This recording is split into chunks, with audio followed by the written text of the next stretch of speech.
He told me, he told Puff. He never mentioned a damn thing to Big. As his label mate, he had an obligation. As a fellow New Yorker, he had an obligation to tell Big. And I don't want to hear about no, I don't want to snitch, I don't want to rat, I ain't got nothing to do with that. Could one man's silence have changed the course of hip-hop history? That's the razor-edge question slicing through the latest wave of revelations about the night Christopher Wallace, the notorious B.I.G., was cut out of the story far too soon. Former Bad Boy security chief Gene Deal has lobbed a grenade into the calm facade of nostalgia, accusing Harlem rapper Mase of keeping his mouth shut when speaking up might have saved Biggie's life. It's a claim that doesn't just bruise reputations, it rewrites the emotional map of one of music's most haunting nights. In Deal's telling, Biggie's fate wasn't sealed by an unknown shooter in a black Impala alone, but also by the choices, the loyalties, and perhaps the ambitions of the people closest to him. Because Mase want to laugh and lie about the situation, let's get into it, bro. I want to get into this. I want to tell you that Mase had a duty and an obligation. We're told the moment that set this chain in motion didn't happen in the heat of gunfire, but under the bright lights of a celebrity basketball game. Mase and Stevie J were there, rubbing shoulders with the usual constellation of stars, when they allegedly heard something that should have set alarm bells ringing. Crips in the crowd, according to Deal, made no secret of their intentions. They wanted Diddy gone and Biggie gone with him. No cryptic warnings, no whispered threats, but a straight-out declaration. In Deal's version, Mase passed that intel to Diddy, but Biggie, not a word. Mase had a duty as a label mate to tell Chris, these dudes want you dead. That choice, or lack of one, is where the wound runs deepest. Because in Deal's mind, Mase didn't just fail as a friend. He failed as a soldier in the same camp, a man with a duty to warn. It wasn't ignorance, it wasn't oversight. Deal paints it as a calculated act of omission, one with a self-serving edge. Biggie was the label's crown jewel. Remove him and who steps up? Ambition is an ugly motive, but in the cutthroat machinery of 1990s hip-hop, Deal hints it may have been enough to keep a man quiet even as danger closed in. It's a version of events that grows even sharper when you hear Deal describe what happened afterward. In past interviews, Mase has claimed he was trapped in a hotel room in LA that night, hemmed in by 70 Bloods hunting for bad boy artists. He's even said Deal was the one who came to get him out. But Deal calls those tales just another smokescreen. He insists Mase wasn't holed up with R&B star Brandy at all, because he says Brandy was calling him, trying to get him to come out. The timelines, the calls, the positioning on that chaotic night, in Deal's telling, none of it lines up the way Mase says it does. I heard some things and I saw some things that was disturbing to me. That somebody sent me the video, I looked at it, and it was Cam and Mase, and here they go laughing again about the security the night Big lost his life, which was disturbing to me, bro. And then there's the disrespect, as Deal sees it. The laughing on podcasts about how Biggie's security handled the chaos, the light tone about a night that remains raw for those who stood within earshot of the gunfire. For Deal, that laughter isn't harmless banter, it's the sound of someone rewriting history to suit himself. He swears he told Biggie directly before the vibe party, "One of y'all's going to be gone tonight if you go." That warning, he says, was ignored by some, but at least it was spoken. Mase, in contrast, supposedly said nothing to Biggie at all, and Deal doesn't let that go unpunished in his retelling. He drives home the idea that this silence wasn't just the absence of words, it was the absence of loyalty. Mase came back from that game. He let me know, and he let Puff know that he was good. They wanted Puff and Big dead. The motive Deal floats hangs over the whole account like thick smoke. If the world's greatest rapper, the #1 artist on Bad Boy, suddenly wasn't there, the path would be clear for the next in line. Was that what Mase wanted? Deal certainly frames it that way, even twisting the knife by pointing out that the prize Mase might have coveted didn't even land in his lap. Diddy took the #1 slot for himself. It's a mix of tragedy and futility that would fit right into a Shakespeare plot if it weren't carved out of real headlines and real loss. And there's one detail that's too eerie to ignore. Industry whispers say that Biggie's shadow never really left Mase. Recurring nightmares, sightings in sleep, the voice of the man whose last hours he lived through, but, according to Deal, failed to protect. We're not talking about campfire ghost stories. These are described as the kind of dreams that shake a man awake in the dark, leaving him unable to shake the thought that he's being watched, or worse, judged. It's the kind of legend that feeds itself. The kind of thing that makes you wonder whether guilt can reach across decades, pulling at the edges of your peace until you break. Because in the end, Deal's words pull us toward a darker question. The issue isn't just whether Mase knew something that night, it's why he stayed silent, and what else he might be holding back even now. Gene, here go Miss Wallace. Hey, Miss Wallace, Gene Deal. Oh, hi, Gene. How are you?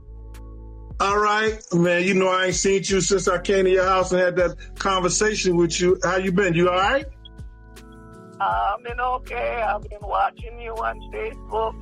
And if the silences and omissions weren't enough, the whispers grow darker when we look at who else might have been in the shadows with him. We know the LAPD's corruption scandals in the late 90s weren't just side notes.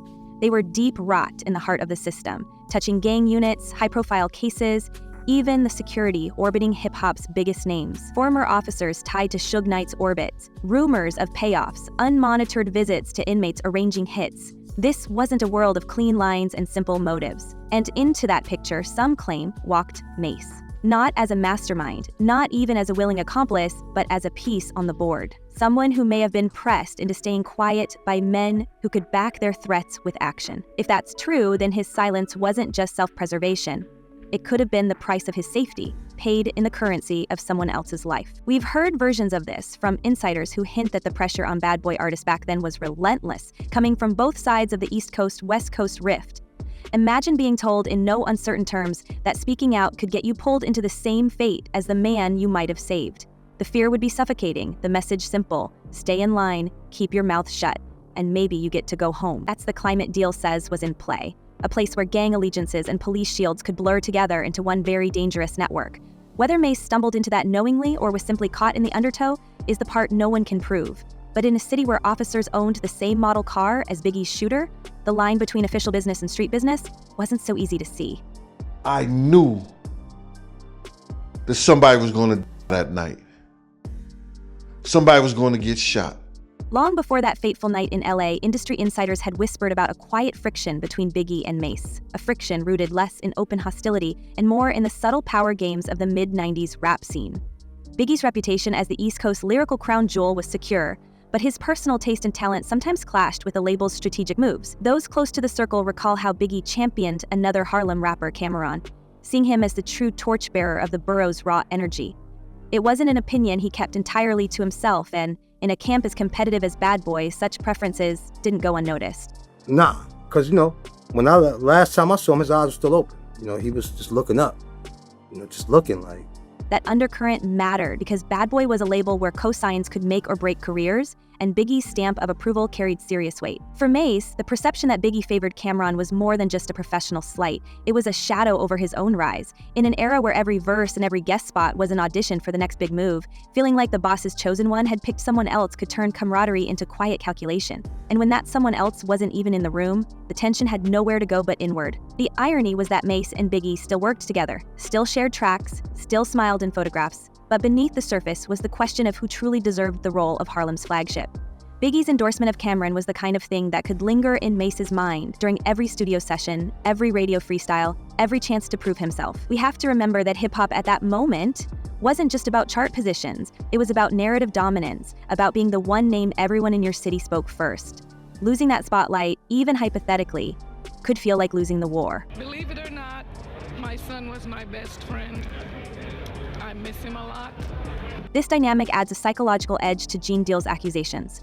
If Mase already felt overshadowed, the notion that Biggie's position could suddenly become vacant might have landed differently for him than for others in the camp. Was his silence on the night of the shooting influenced by the raw, unspoken desire to finally step into a space that Biggie's presence had kept closed? It's a question that turns a matter of security into a matter of ambition. And ambition has derailed more partnerships than bullets ever have. Even the public could catch glimpses of this tension if they knew where to look. Fans who scoured interviews and magazine spreads from the time could see moments where Biggie's praise leaned elsewhere, or where Mase's body language in group shots seemed more guarded than gleeful. The industry thrives on perception, and when the perception is that someone else is the real pick for greatness, every interaction becomes a performance. One eye on the camera, the other on the throne. But my whole thing is, my way of thinking is why I have Biggie even in LA. After Tupac, you had him in parks. The backdrop to all this was a label still finding its balance after the explosive success of Biggie's breakthrough debut. Bad Boy was rapidly expanding its roster, juggling egos, and navigating the intense East Coast-West Coast feud. In that environment, any internal rivalry was bound to be amplified.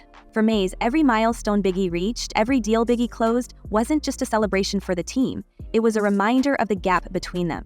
A gap that only an extraordinary twist of fate could close. Because she was, I think, understanding clearly what had happened. And I think she was starting to see that other people were responsible than who she previously had believed. When we lay that history over the events of March 1997, the picture becomes more complicated. The absence of a warning to Biggie doesn't exist in a vacuum. It sits in a context where personal ambition, bruised pride, and perceived favoritism were already in play. Whether that made any difference in the choices Mase did or didn't make, we may never know, but the possibility adds another jagged piece to the puzzle, one that makes the story less about a single night and more about years of simmering rivalry that may have been waiting for the right moment to tip into something far more consequential. Of course, coercion and complicity leave different scars, and it's the scars we can trace that tell the rest of the story. In the years since, Mase has carried himself with the confidence of a man trying to keep the past under control. But cracks show. His story shifts. He leans into certain memories, the 70 Bloods outside his hotel, the feeling of being abandoned in LA, while others seem to vanish from the timeline. It's a pattern we've seen before in public figures carrying the weight of something they don't want unpacked. Talk just enough to stay in the conversation, but not enough to give away the piece that matters most. But I used to be hurt because I knew the people that she had around her was Puff Boys. So we could never connect like that. So only time I tried to connect with Miss Wallace is when she needed me and she used Perry Sanders to call me. The haunting angle refuses to fade away either. We've seen him laugh about the past on podcasts, only to pivot into serious tones when the topic of Biggie comes up. We've heard him brush off old grudges while taking sly shots at those who question his role. And still, those close to the scene insist he hasn't slept right in decades. If the mind replays what the lips never confess, then maybe the dreams people talk about are his real confession, visited in the night by the image of the man he didn't warn, the man whose place on the label was just ahead of his own.